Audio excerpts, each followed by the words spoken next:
Welcome, welcome, welcome. Yes, you're going to interrupt me. That's exactly what you're going to do. Of course, this is the Crypto Hour of Power. It starts with the standardised. Okay, it's the prerequisite of the show. Is you're going to talk over me the moment I pick up the mic. It is great right, mate. to introduce you to the Crypto Hour of Power. The man himself, the power himself, the Well, most people refer to me as the legend. the legend of Orange Brick Road. It is, of course, Brandon Bandon. Mate, good to see you. Good to see you, brother. It's really good to be in person. Very, again. very, very cool to see you here, mate. Absolutely. Now, we've got you here, but we've also got a guest sitting on the other side there. Yes. Now, we've talked to this gentleman before. He's got a bit of knowledge. He's got a bit of information. Yeah, he's one of those smart people that I like to hang around with. It's good to do that. It's good to hang around with me back. Well, we need these smart people because, quite frankly, without them, we shot. You know, we need you to elevate our intelligence here. Nobody likes to know it all, though. No. So before we go any further, the formal introduction. Yeah, he's just one of these tech people that has been in the tech industry forever. He's a good friend of mine, very, very smart bloke. Sort of started based out of San Francisco, or should we say San Francisco now? Bring down the capitalist society. 49ers. Oh, there we go. Yeah, cool. It's a long way from here, mate. Yes, it's it is. Quite a swim. Yes, but he's based out of Aussie now. I'm going to do a little bit of a banter about why we're doing it, because today's actually not going to be about crypto. And I've done a couple of like these before, like we did the one with Avi and we're talking about journalism and stuff like that. And I got another one that's coming up soon, hopefully, about horses, which you guys will find very, very interesting. I'm already zoning out on that one. It's the greatest. I spent the day there on Sunday. Okay. It's like a rescue farm thing this lady's doing. It's absolutely just gold. It's 100% gold, and she's got a heart of gold, and she just needs to be put out there and recognised for what she does. Anyway, segue. So how this one came about was I was listening to a podcast to go to sleep because that's normally what I do. Yep. And then these people were talking, because I listen to a lot of tech, a lot of crypto, obviously, and a lot of, finance and that sort of stuff, but I also like to keep up with tech, especially with AI and all that sort of development, because I spend 3 to 4 hours minimum a day just on AI. And anyways, they started talking about this 6G, right? Which is the evolution of 5G. As in the telephone network technology. Yes, 100%.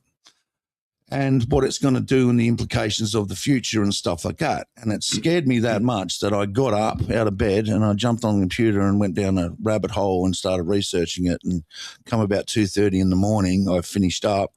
And then I woke up in the morning and just went, did I just do a flat earth? You know what I mean? And you just think you've dive gone down that far that you've some sort of rabbit hole, that Alex Jones, 90% of the time he's right, but occasionally he's, can be off. Sometimes it's just about buying supplements, right? Yeah, that's right. That's right. Survival food. But then I dived into it again, and then I produced a 3 parts series newsletter on my LinkedIn. Right. So I'll put that in the description here as well when I release this as a podcast, the LinkedIn. So it's like it's a newsletter it's just a crypto newsletter, but I've done a 3-part series on that. So I studied it and carried on. Then I rang up a whole bunch of security people that I know and tech people and nerdy people and went, hey, this 5G thing, what's going on with that? And most of them didn't even know. 6G, mate. 6G, sorry. Yeah, that's right. 6G. Are you in? So and they weren't aware of it as well. So I went, okay, we need to get someone on and have a conversation about the implications of it. I'm going to do a brief sort of ramble of my understanding of it, which might not be completely correct, but it's what I've dived into. It's going to transform our lives completely. They're talking about between 40 to 60 million job losses in India alone by 2030. It's the invention of the internet, basically, to a point where it's not going to run off batteries, as an example. And these are some things we'll touch into and whatever. They're using things like heat from the roads to power these little bots that communicate with each other. Sitting on the side of buildings that vibrate, and the vibration will power them. So you will be able to do things, for example, It's 1 terabyte per second 1 download terabyte per second. per person. So you can literally download 100 HD movies in 1 second. So that's this long, right? They're talking about real life holographed meetings. You know, your whole body gets transported, the image of your body. For gaming, for example, like to be actually playing next to sports stars on a soccer field, basketball, cricket, whatever it may be, in real time. Surgeons, I think it's called platonic internet integration or something. Don't quote me on that. Where the surgeon can actually feel parts and be doing surgery remotely. So it opens that up to. Means, as well as massive bandwidth, you've also got very, very low latency. It's almost instant. And this is the amazing thing. Like, and I don't know, great details on this, but I certainly know, obviously, with what we do here, you know that the quality of the audio you put out has obviously different standards and hertz and all of that, but also video. Like, if you're doing sports, you need to have a quicker refresh rate and all of that, right? All those sorts of things. So with that kind of level of tech, I mean, that becomes unbelievably irrelevant. If you're running like a 30 frames per second, if I move my arm like that, sometimes it'll look jagged on the screen, right? Sure. Yeah. Whereas with that kind of download rate, with that kind of bit rate, when they were bringing in the NBN, they had evangelists going out there spruiking it. Yeah. Because what can you transform in our world if you've got a really, really, really high bandwidth and you can download the equivalent of a movie? Well, move beyond movies. What else is possible? And look at re-engineering some industries. And that has been what's happened. We've got the NBN, it's everywhere now, just about.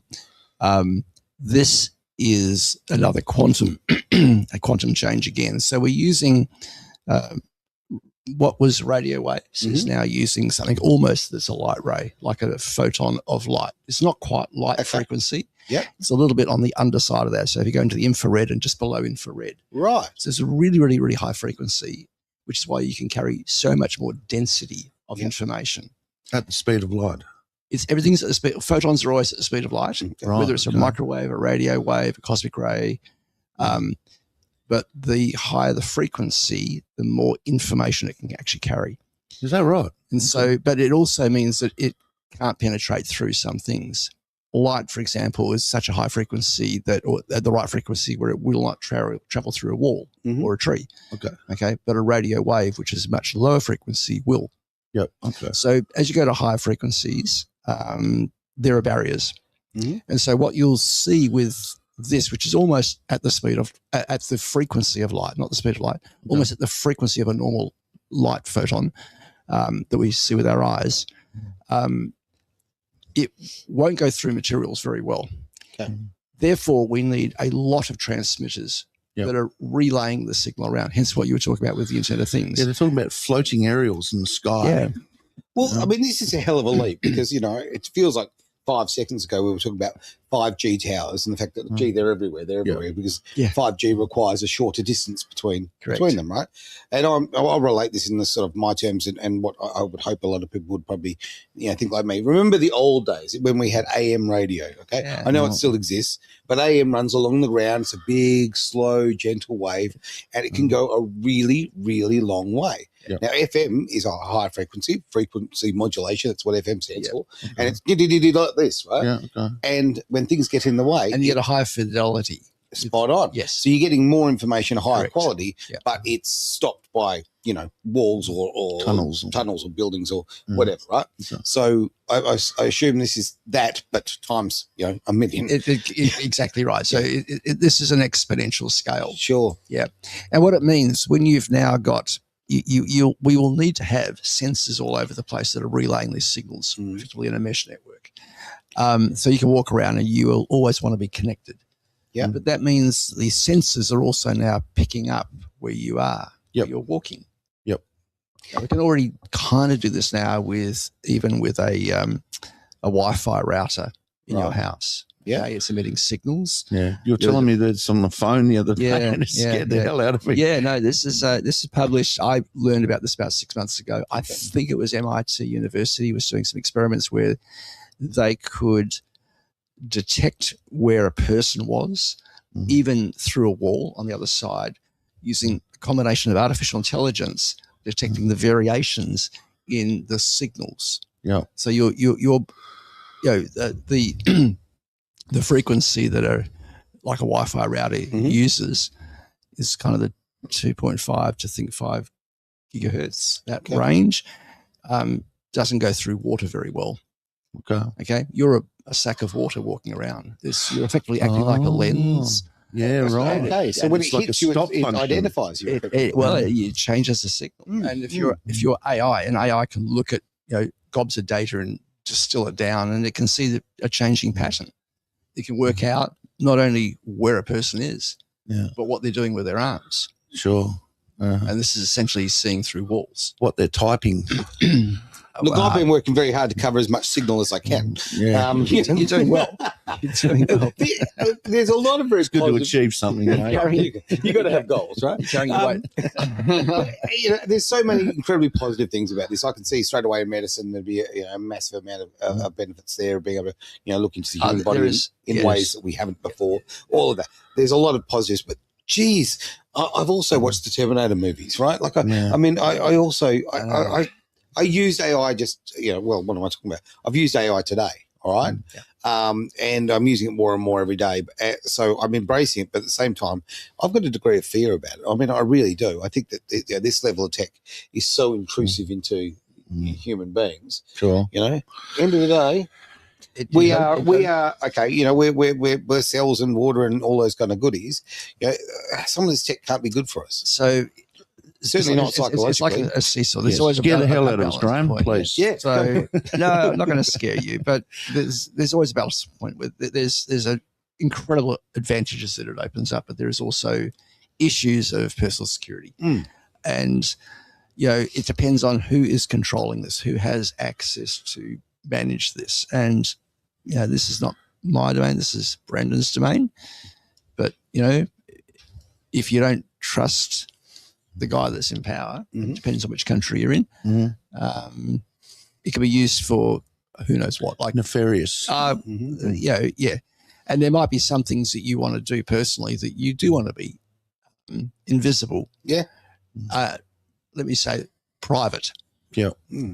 Yeah. And they don't need search warrants anymore, do they? When they can just monitor where you are, what you're doing, when you're walking around in real time. That's right. You think about that, don't they? In real time.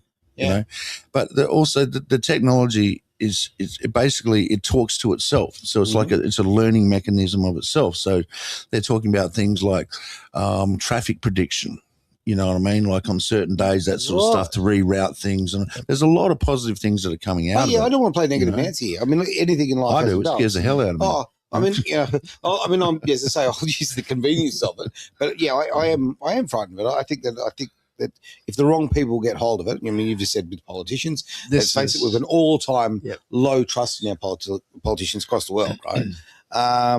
This is tech which, geez, how do you regulate it? So I think if you look at a country north of us here in Australia, where they already have mass surveillance going on with cameras on every street corner. Joondalup. Not talking about Joondalup. I'm Joondalup is like that. talking country north of us. And, everybody's using the same social media apps, which we know, there's a back end, and the back end is absolutely being recorded. And if it can't analyze it, like you won't have individuals sitting there looking at what you're saying, but you'll have AI agents that are actually analyzing this stuff, looking for patterns, looking for problems in society. Now, this exists today. We've already had the technology for at least a decade where it will recognize a person by the gait of their walk as they're running down the street. Right. So it knows you from your GPS coordinates, where you buy coffee, what you're buying, who you're having conversations with, what those conversations like chat entail. videos. Yeah. And if you even try to go off grid with this other technology, it will actually see you. It will know where you're going. It'll know who else is going there, and it will track you over time. And we got AI. You imagine storing this as a large database. The AI systems will actually be able to monitor and track every single thing that you are doing. In a world that is like that, and the technology exists now to do this, so it's literally a function of how much time before this really ramps up. Yeah. Well, then how do you handle your own personal security? Now, hang on, I've got an interesting thought. Okay. Here, right? Okay, I was just going to say very quickly is right now, okay, one of our biggest arguments in life about everything is about power as far as the supply of power, of electricity, of energy, right? And you've got all of this quite ridiculous, and I see most of the climate crisis, this is my own opinion, and I see most of that technology as nothing but money laundering. You know, the things like wind turbines are money laundering, right? Yeah. You need immense amounts of electricity to make any of this AI work, right? Yeah. So, I mean, where the hell are we going here? Because we're now going where so many of the countries are choosing unreliable power sources when in a time when we need more power than ever. I mean, when we really should be looking, in my opinion, at nuclear or something beyond that. And then this is something we talked off camera, which we just started talking about. I'd love to talk on camera about it, is these alternative power sources and energy sources. Yeah. Yeah, my roots was physics. Yep. And so I tend to look at the world from a physics point of view. And we're living in a world where there is an infinite, almost an infinite amount of energy. Yep. It's the issue is how do you channel it? Yep. And so, so the AI models are inefficient today. You need massive compute power and you need massive energy. And the predictions are over the next 5 years or so that you can suck all the energy that the grid produces and you will not have enough. Yep. And we're hitting that barrier. This is why in the US they're investing countless billions of dollars. And I think personally that it's inevitable that we'll end up with a nuclear future. Sure. Yeah, sure. It will be the AI itself will work that out and it will bring economies of scale and efficiencies to massively increase GDP in order for it to actually feed its own needs. Yeah. Sure. Yeah. I think it's an inevitable future. And it's in the best interests of massive corporations to have this problem solved, you know. They like I'm going to call back to what we were talking about, but sort of go into the direction that you guys were mentioning, is the companies that have been doing the most amount of infrastructure work and technology development, stuff like that in 6G are Nokia, Ericsson, AT&T, et cetera, et cetera. They've already rolled it out in parts of Japan. In Australia, there's another place that they've rolled parts out, South Korea, and many other countries. I'll also and they have done. They're all furiously chasing this goal. It's highly competitive. Oh, yeah, 100%. Because the winner essentially takes all. It's the power law. It is a little. India are one of the biggest ones that have been testing and trialing, and they predict between now and 2030, just for the development of technology, they're going to lose between 20 to 60 million jobs just in India alone. That's a lot of jobs. This is life-changing technology. Yeah. And what do we do? Then we start talking about, we're talking about universal income. We talk about all these other things, because if you're going to get a large percentage of the world who are now unemployed. I personally think that universal basic income is essential. The issue is going to be, will society adapt in time? I think it's going to impact a lot of us. Yeah. Very, very quickly. And we don't have the ability to. My fear about that is that we're all human beings again, right? Okay. And ultimately, a universal income will, in a lot of ways, bring out the worst in people. I think a lot of people, work is it is their focus. It is the thing that draws them to being a member of society, to contribute to society. That's a good point. And if you take that away, right? I mean, you look at, and you could look at all the different social issues, but areas with higher unemployment have obviously higher crime, all of that. And it's not even just a case of lack of money; it's a case of too much time in so many cases. Yeah, suicide rates are higher. It's how they implement the universal income with it. It's almost like the Carl Schwabs of the world and that sort of stuff. You own nothing and be happy and live in smart cities, and like everything will be 5 minutes away. You won't need a car, all this sort of stuff. I think this is what this 6G technology is enabling, Now, to throw back to what we're kind of here to talk about is your product and what you guys do for security on the internet. And this is not a shield session. This is for not only my clients at Orange Brick Road and people that I deal with, but anyone out there, especially awake people, and we kind of target that audience in a certain way, is like logging. Because, the first time we met, remember at the conference that you did, and there was like a whole bunch of people and you did the talk, and apparently I was the only one that came up to you and spoke to you or something, or was interested in your product or got it. No, I think that was one of my staff.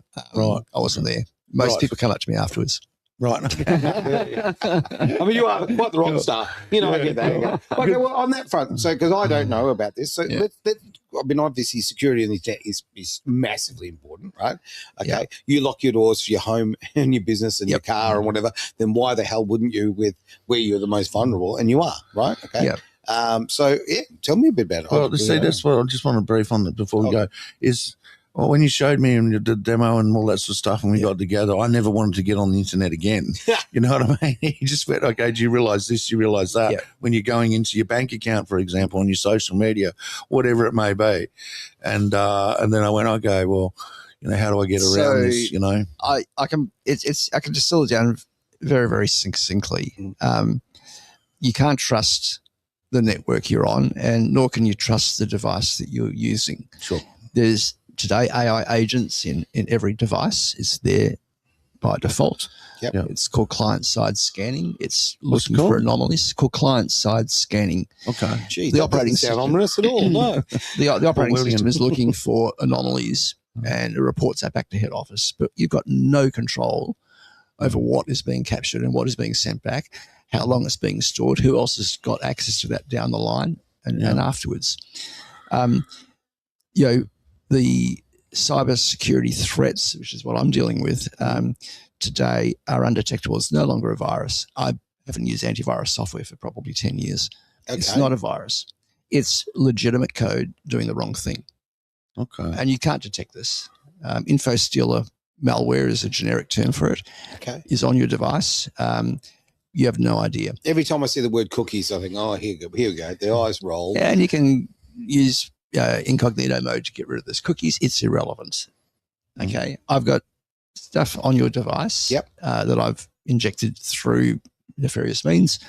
I'm looking at everything. I'm capturing everything. According to Semantic, a man in the browser is there on average for 10 months before the hacker stings you. That's on average. Yeah, no, I've heard this. And you've got everything. Believe that. If I've injected malware onto Brandon's computer, into his browser, and all I've got to do is get him to click on a link, and it doesn't do anything, and he forgets about it, right? But it's injected my code into his browser.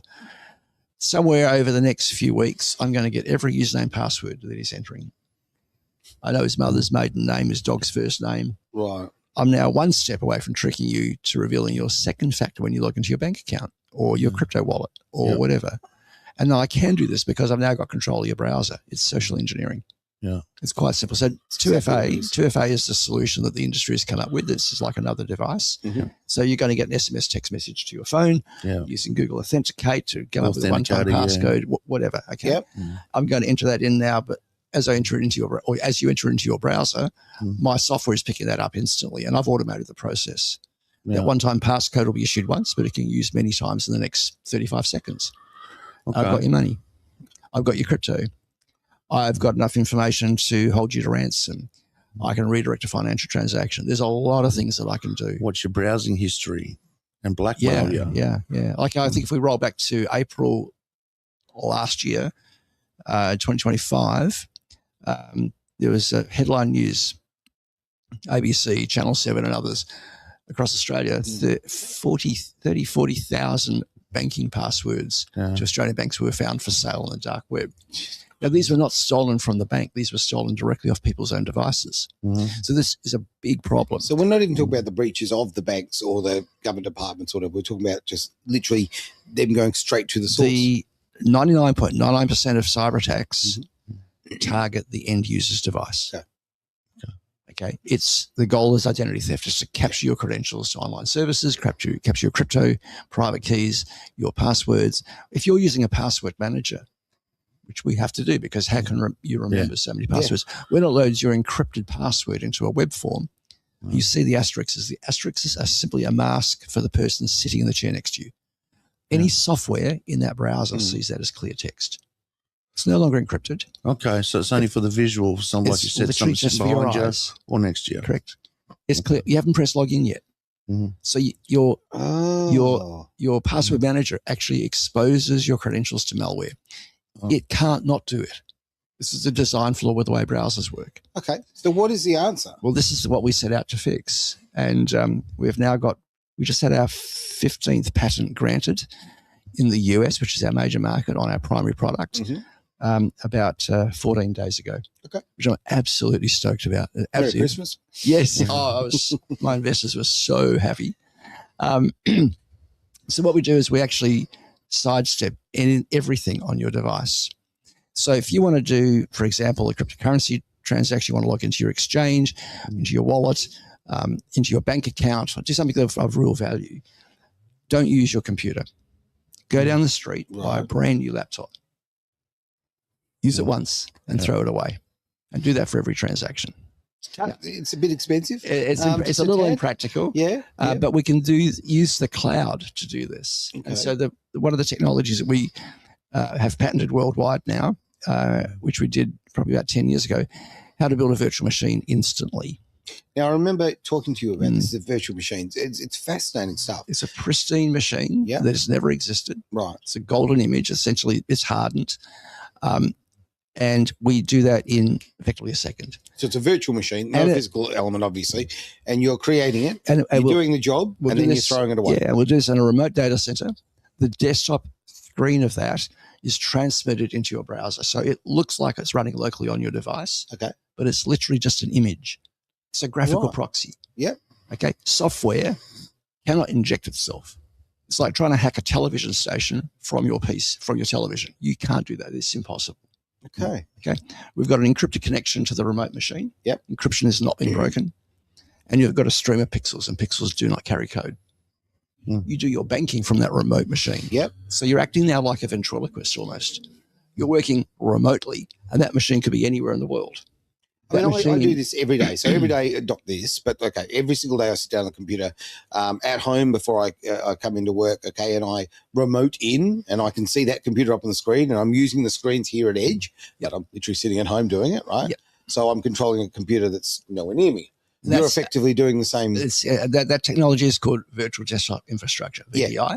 So what we're doing is VDI, virtual desktop infrastructure, but we're doing it with a hardened machine for a very specific purpose. And there's still an issue. Okay. When you're entering in a password or a cryptocurrency phrase or anything on your keyboard, if there's a keylogger tracking it, you're hosed. Yeah. We have found a way of actually sidestepping that very problem. And the way that we do that is we'll harness the browser on your mobile phone. Yeah. So there'll be a QR code on the screen. You scan this with your phone's camera. There's nothing installed. There's no software. Okay. No app. There's no nothing. There's no app. QR, bada bing. Yep. There you go. So the setup for this is there's no setup, right? Okay. It just works. Right. You scan that QR code, it'll launch your browser and turn your browser into a keyboard. But it's not really a keyboard. There is no keyboard. Right. It's an illusion. It's very, very clever. Where's John Connor when you need him? It comes up as a keyboard. I realise it. It looks normal. It's a pair coupled connection. The only place in the universe that can interpret what I'm touching on the screen is this remote machine that has only just been built and is invisible from the internet. So from a user point of view, you're using something tangible. You can see it, you can feel it. It looks and feels normal. Yeah. But in actual fact, so you'd enter your password. You could enter your cryptocurrency private keys through there. Whatever you do, there is no single attack surface. Okay.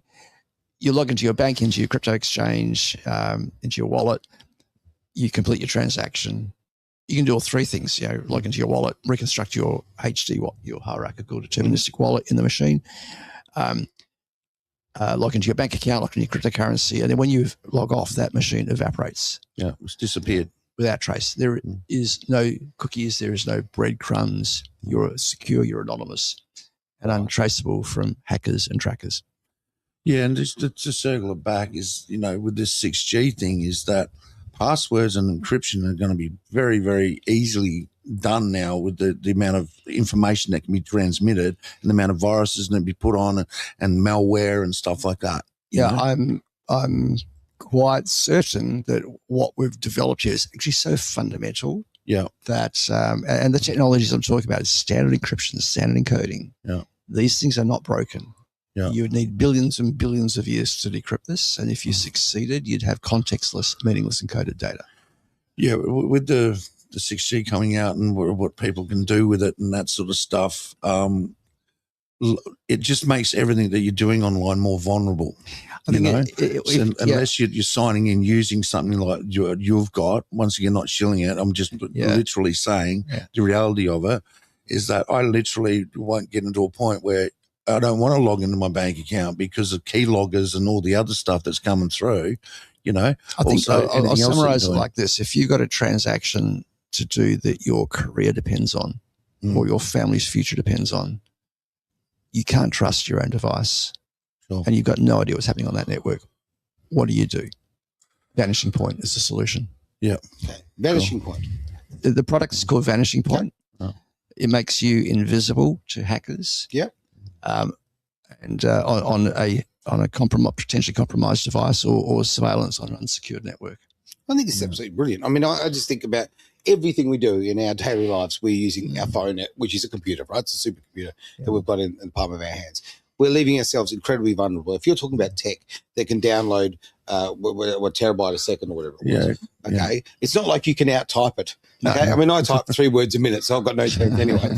But, that's the reality of it, You've got to think of it that way. So you've got to use the tech that kind of goes to the same speed, right? Yep. Yeah. Yep. Okay. One of the conversations I've been having with Bandon recently too is hardware wallets versus software wallets for cryptocurrency. And, the gold standard is a hardware air-gapped offline device, which is the gold standard. And I'll never talk anybody out of using that. But for me personally, I lose equipment. I travel a lot. I've just moved house. I will lose it. Right. And hardware devices always fail eventually. Yep. They're going to use by date for sure. And when it does fail, I'm going to fall back on my 12-word, 24-word crypto phrase to reconstruct my wallet in another device. Yeah. But what we've created here is a concept of an invisible wallet. So it's like an online software wallet, but it's invisible from the internet. Yeah. It's akin to an air-gapped machine device. You spent a bit of time doing that for our crypto people too, didn't you, bro? Okay, this is how I do it. And I've been doing this now for quite a few years. Well, to be frank, that's the best advertisement. If you're going to use it yourself, it's pretty important. No, seriously, I would not dream of doing my banking or anything, even my staff. I mean, I've run a company, I've run a couple of companies, and my team, particularly in the office procedures, my customers typically have been fiduciaries, trustees of trust accounts, real estate agents, property conveyancers, lawyers, insurance brokers, where they have potentially huge amounts of money, more than their business is worth. And these people, if they're a trustee, are personally liable if any money goes missing. Even the data that they have, That's right, yeah. That's a really good point, the trustee. And so I'll just say this. I had a beautiful experience literally a week ago, just before Christmas, where I had a face-to-face, actually in a coffee shop meeting with somebody in real life. And I was going through some of the testimonials on the website. And there's one particular customer, which was actually our very first customer. He's been there for 10 years. I was telling the story. And in that conversation, I just finished telling the story. My phone rang. And it was this guy ringing up, wanting to give me his credit card to renew for the next 12 months. 10 years. 10 years. His office has been using this. He's a real estate agent. Yeah. 10 years every day. Yeah. Loves it. He knows he's been targeted. Yeah. He's super informed and right on top of it.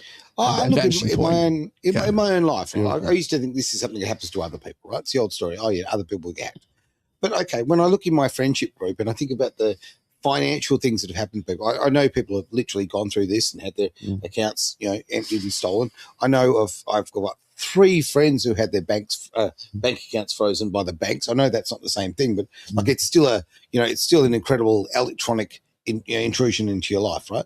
It's not what I anticipated my life to be. You kind of, as I say, you expect this happens to others, not to people in your life and that. But this is such a real thing. This is something that's happening to everyday Australians, people all around the world, really. Everywhere around the world. Yeah. Yep. Yeah. Yep. That's So it's not a clever idea. technology that like every mum and dad is going to use. Mhm. But if you're doing something and you know that you are potentially it's going to cost you dearly if it goes wrong, then we have a solution, and it's very simple. There's no You just software. want to stay private and be a sovereign citizen, man. You know? Well, don't use those terms. Jeez, they'll swap us in no time. But no, and I think people have got a right to privacy. Yeah, the old story. Okay, you've got nothing to hide, yada yada. I just think we have a fundamental right to privacy. I think if you don't want to share, your entire life or your finances with everybody, you don't need to. So I think I'd wrap it up by saying, in a world drowning in info stealer malware and artificial intelligence surveillance with no solution, vanishing point is the escape hatch. Yeah.